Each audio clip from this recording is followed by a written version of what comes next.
Walang nangyari sa pagpapakalat ni Rigor na buhay pa itong si Ramon Montenegro. Ang akala niya sa pamagitan nito ay liliit na ang mundo ni Ramon. Ngunit hang hindi niya batid na ang mayor mismo sa kanilang lugar ay kakampi din ni Ramon.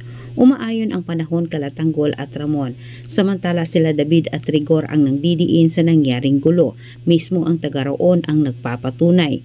Sinunod naman ni Roberto ang utos ni Ramon sa kanya sa kadahilanan din kailangan niya ang pwersa ni Ramon para manatili siya sa pwesto.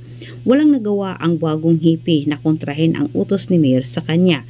Lalo't ang dalawang lispo ang nagpapatunay kay hippie na walang nakita ang taga-Demas na umaaligid Ramon Montenegro at Tanggol Dimagima.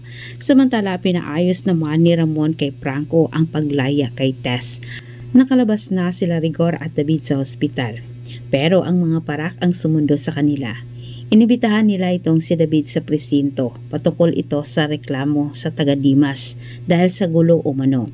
Nagulat na lang itong si Rigor sa kanyang pagdating sa presinto na wala ng Marites nakita sa loob ng silba. Nalaman na lang ni Rigor na nakalaya na itong si Marites, pero batid naman ni Rigor na si Ramon ang nasa likod ng pagpalaya kay Marites. Igidiit ni Rigor sa bagong hippie na nakaharap umano niya si Ramon Montenegro at nakita sa dalawa niyang mata na ito'y buhay.